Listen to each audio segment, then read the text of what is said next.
kita bermain di luar bersama. Traditional games return.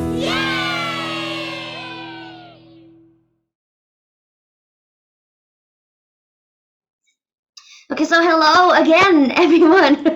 It's already been my second time saying hello, but I just want to keep the spirits up because it's weekend and it's already like what, 5 p.m.? Like you should be with your family or hang out with your friends, but you decide to join me here. So thank you all very much. I really appreciate it.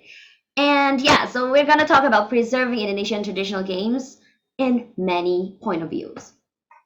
Firstly, before I feel like the need to introduce myself and my organization. So first, it will be my organization. It's Traditional Games Returns or TGR Campaign Community.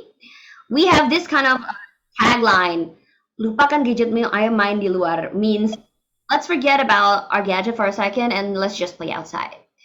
So, by definition, TGR is a social cultural community which concentrates children's right to play, especially playing traditional games.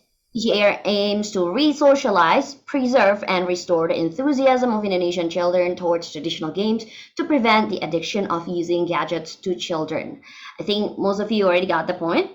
And it's been we've been operating for 5 years, and there's a lot of organizations and institutions that we work with.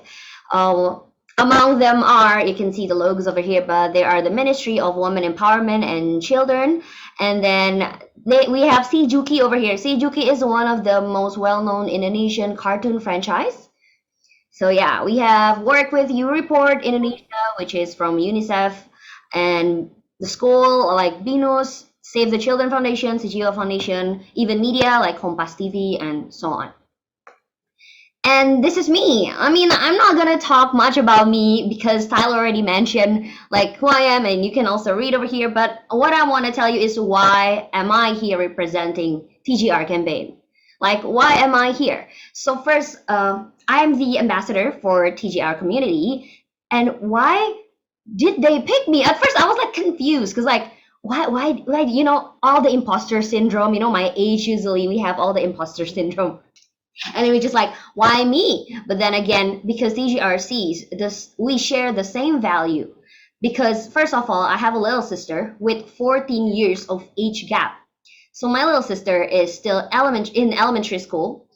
And I see that her way of playing is like so different from my era. Like I can just go outside with my friends and playing, running around the field together, and it was just so fun. But my little sister has a minimum experience about that, especially because she grew up during pandemic as well, right? So I'm thinking like, oh, she cannot play outside with her friends. Then it should be me. I should be the one who asked her to play. And in a way, like when I asked her to play, what is a game that both of us can understand? What is a universal language that both of us can understand? Because we have such the wide age gap. So I'm thinking, traditional games is actually a universal language where everyone can understand. It's a simple rules, games, and all. So I started my traditional games journey from there. It's because I play it with my little sister and my family. We are also like to collect some traditional outfit, traditional music instrument. Like I have angklung at home. I have kecapi at home, and my father is not a musician, but he can play lots of traditional music instrument. Like his forte is actually in suling. He can play suling very well. So TGR sees that side of me and adopt me as their ambassador, and here I am. Okay, but first of all, I want to ask you guys, you can probably reply it in the comment section. What is your most favorite traditional game? Or what is the traditional games that you are most remembering? Tyler, you can also answer with your kind of traditional games if you have one. I want to see it on chat. Congklak. Okay, I see Congklak over here. Loncat karet. Same. Riana Salma, same. Balogo. Bekel. Taplak. Oh, benteng. Okay, what else? Keep them coming. Cing-ucingan, dampulan, gobak sodor. Nice. Hide and seek. Yeah, hide and seek. We also have it here. Gangsing. Mejiku Hibiniu. True. It's an easy game to play. Mejiku Hibiniu and ABC 5 dasar, right? Okay, so see, we have a lot of different preferences in traditional games, which means it's very there are plenty of variety of traditional games that we can play, and it could be everyone's favorite. Next. So what do we need to know about traditional games? Probably we begin with the definition first, words by words. As you know, games is something that is used to play, items are something that's played, and traditional is based on tradition, which makes traditional games is something that is used to play, things is played or the act of playing based on tradition. And again, in other words, I can say that traditional games is a universal language because everybody can speak this language, including the children, the adult, even can create bondings among generations, or even people with different country backgrounds, like different culture. We can just play together, you know. Next. Okay, so there are various type of traditional games, but there are two classifications of traditional games in general. The first one is the ones using props, as you guys know, like congklak, gasing, egrang, lompat karet, beka layang-layang, etc. And there are the ones without the props, playing the game using minimum tools or even not using it at all. Contohnya, for example, benteng, dampu, gobak sodor, hide and seek. ABC 5 dasar, Mejiku Hibiniu, as I read it from you guys, that you guys are aware of those games, right? And fun fact, there are actually 2,600 traditional games in Indonesia alone. It's plenty of games that we have over here. This is still the type of this is still another type of traditional games that we have is Hompim Palayum Gambreng. Who's familiar with this game? Who's familiar with this Hompimpa? Anybody? Oh, even Tyler is familiar. Good. But you guys know what is it mean? What does it mean? Well, yeah, you can read it over here. It's already over there. But before you read this slide, do you know what it is? What does it mean? No, I don't think you guys are. Yeah, me neither. Before I joined the traditional games return community, I didn't know a thing about it. I only knew that, oh, home bimpa, it sounds catchy. It sounds like a spell or something. Does it have something to do with, like magic and stuff? Oh, apparently it doesn't. But it has deeper meanings, which I find interesting because it means whatever, anything that is coming from God, like everything's coming from God, is gonna go back to God. And let's start playing. So it's like usually we use this as as a tool to to what I say, to determine whether you're going first or you're going last or you're going second or fourth, like in the game that we play. And there are actually three purposes of playing Indonesian traditional games or even playing for us is to understand yourself. It is to understand your God and to understand, oopsie, and to understand, oh my God, and to understand the circumstances around you. So it teaches a lot of value, actually, traditional games. It teaches the value to know yourself better, the value that there is a greater power that we can look up to and we can rely on, that we should not give up, but like we should consider him as a part of our life in making decision, and also the circumstances, because a lot of traditional games actually teaches life values. Okay, this is still a type of traditional game. So actually, the oldest Indonesian traditional games is Congklak, and it also offers a life value in it. So in Congklak normally would have 7 holes, right? And the 7 holes actually represent the 7 days a week. Like, have you guys known about this before? Like, this fact, this life lesson is like something that we tend to overlook, right? When we play, we just gotta play.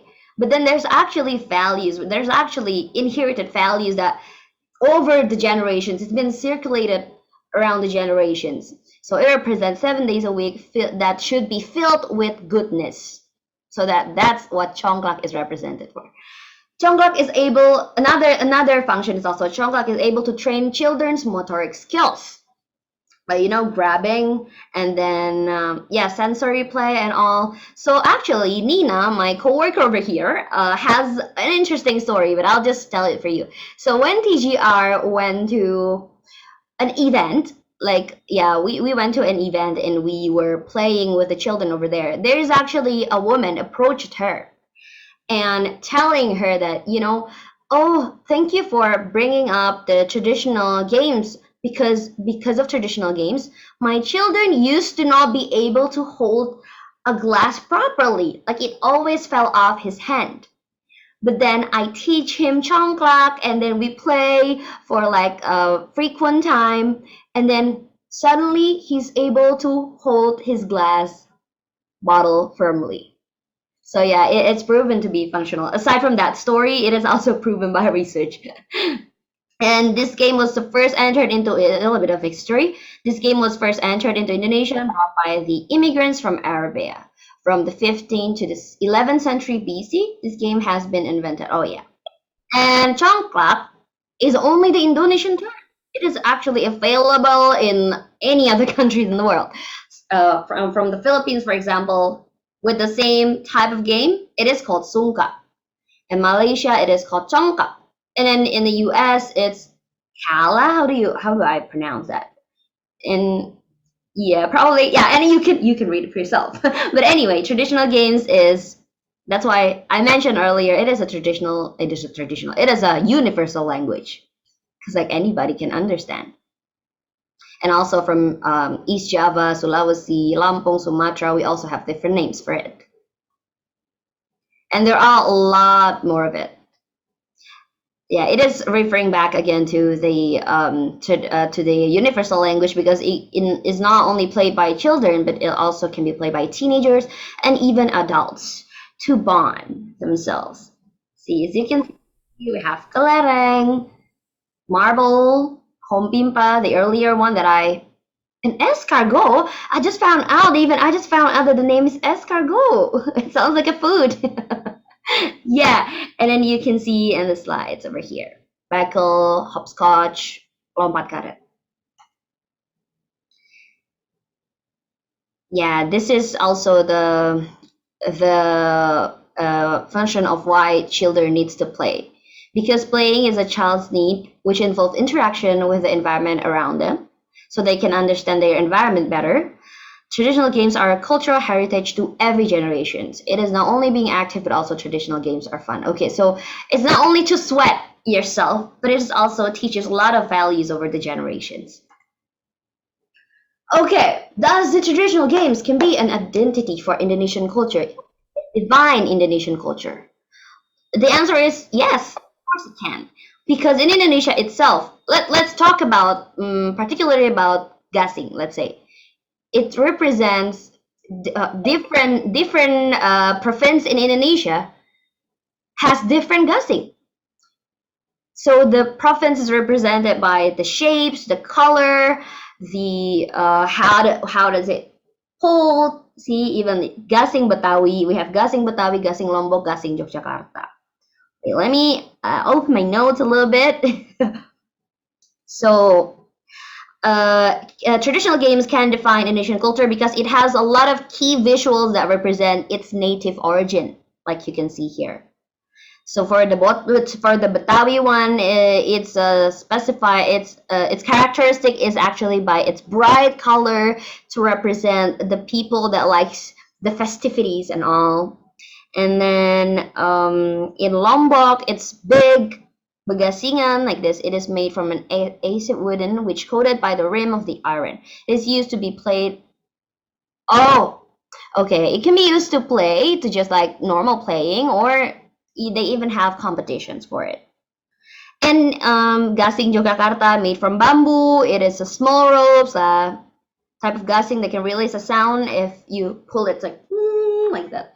Yeah, I can't really visualize to you how does it sound, because it's the sound of the wooden, but you can find out about the song the sound when you play it. And one more thing though that is not here. Oh, it actually here. Gasing Bali. Gasing Bali is a contextual cultural expression considered sacred and historical. So in Gasing Bali, there is a little bit, not a little bit, but actually quite significance different is by the chosen of wood, because they have to hold some kind of ceremony first. It is a very sacred tradition to be able to make gasing, because they need to have their own ceremonies, and then they has to determine whether it's the good or bad days to cut the wood to make the gasing. So it is that sacred for Balinese people.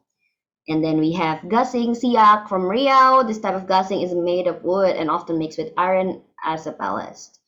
Yeah, pretty much. And this one is also you can find in Singapore and Malaysia. Okay, does the presence of technology affect the traditional games? Obviously. First, it is affecting the popularity of traditional games. Second, it's affecting the parenting behavior, the changes on how parents educate their children. Through usually when we just play the traditional games, we don't need to consider a lot of things. But then when nowadays, like children are tend to play with their gadgets, right? So parents, in the way of their parenting, they need to consider more and be careful about more things, such as they need to supervise the screen zone, screen time, and screen break to the children. And yeah, but then it was a downside of the technology affecting the traditional games, right? But then we also have the positive impact, which is it enables us to promote traditional games in a more modern way, in a more fun way, using technology, and to reach even more people from outside the country. So it is easier to us to introduce our traditional games and traditional values to the world due to the technology. So yeah, there's actually, this is an intermezzo, but there is a report from YouReport that yeah. So from 0 to 14 years old, they like the digital, they like the mobile game better than traditional games. And the older generation, the 35 plus, the 31 to 34, like the traditional games better. It actually makes sense knowing that the exposure of traditional games was more frequent back then than compared to now. You know, now it's everything technology, especially pandemic, where even school is you went to online school. It's not even like offline school anymore most days. So yeah, it does make sense. And that's where TGR actually came in. It is because we wanna regenerate interest among children to play Indonesian traditional games. Yeah. So thus the traditional games is essential to be preserved. Like, why do we need to preserve Indonesian traditional games?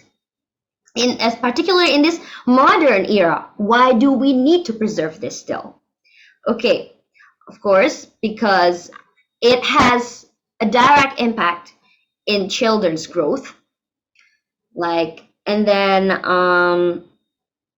yeah, and then there are also from the conventions of children's rights, there are 4 rights that was discussed over there. Is the right to live, and then children's growth and development, the rights to protection, and the rights of participation. And traditional games actually checked all these points to fulfill the children's rights in to live, to play, to have a conducive environment to grow, protection and participation. Traditional games come in mostly in the point of participation and the children's growth and development. Yeah. In traditional games is one of the solutions to help children being distracted from their gadgets. It is also important because we are not saying that we are the enemy to gadgets. You know, our community over here is not saying all that. We don't mean to sound it like that, because we want to embrace the coexistence between the traditional games and also mobile, also gadget. But it is inevitable that there are some cases found in the world and even in Indonesia that children has experienced, like experience addiction to gadget, and it is not a nice thing. So like this, you can see it at the screenshot from the news portal. Like there are two students diagnosed with smartphone addiction. Even they went to psychiatrist for it. And then they have the phenomena called gaming disorder, addictive behavior. Yeah. So this is traditional games come in. Like when we still have traditional games among us, we can help it as a tool to distract our children and prevent them from having the gadget addiction, hopefully. And there are all other advantages of traditional games, obviously, to increase the ability to think strategically. I'm sorry, to emerge in the social spirit and teamwork, to build teamwork, to train the agility and exercise, and as a tool for an educational entertainment. Yeah, see? Don't let it disappear and forgotten because it has a lot of functions. Okay. And okay, this is one of the things that we need to highlight as well. So when we think of traditional games, the traditional word itself is already sounds so ancient. Am I right? It sounds like so ancient. It's an ancient thing. Oh my God, why do we need to play this ancient game and all? But the truth is, no. Just because it has traditional words in it doesn't mean that it is ancient. But we can help spreading awareness and keep it relevant in our generation by keeping up with the daily trend. So we can incorporate those traditional games with the daily trend. So just like TGR, we're trying to promote the traditional games with using an interesting contents. We try to stay relevant with the trend. Like we use NCT Dream. Any of you know NCT Dream? Do you know NCT Dreams? I'm gonna ask you guys. Any of you? Yes. Yes, I see someone. Any of you guys are K-popper over here? I can see that you guys are. Some of you guys are K-poppers over here. But anyways, we try to put NCT Dreams in our content. And also a few months ago, there's this Layangan Putus series that's so booming among Indonesian netizens, right? And then we also put it as a context. We put the meme in our own context, but it is also still relevant to promote the traditional games and also to bandwagoning with the trend. And then you can also, if you remember Squid Games, we also use that doll in our content. And also not only in Indonesia, and not only in our community, not only in TGR campaign, but also if you try to watch SM Entertainment YouTube, when they invite their artists over here, they usually ask the artists to play the Indonesian traditional games or even to try the Indonesian traditional snacks. And not only that, even like a few weeks ago, Chef Renata just tweeted asking, like she is wondering, does kids nowadays still know what traditional games is like in Indonesia? So it's apparently still being a concern circulating among netizens as well. So we take it from there, we make it as a content, and we spread awareness.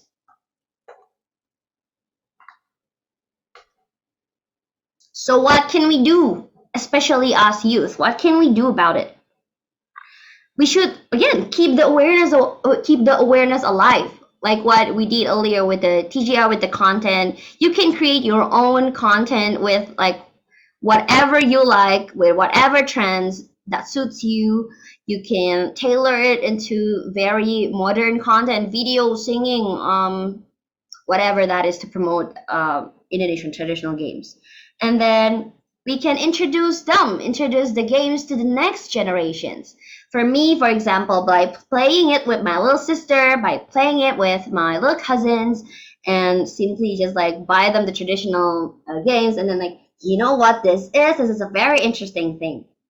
Usually children are very curious being, right? So usually when adults have something that's why traditional games has also a very bright color. It also to attracts children's attention actually. So when we bring, what is this, auntie? What is that, sister? So we can just simply explain it to them. So yeah, be the agent to introduce the traditional games to the next generation. And of course, play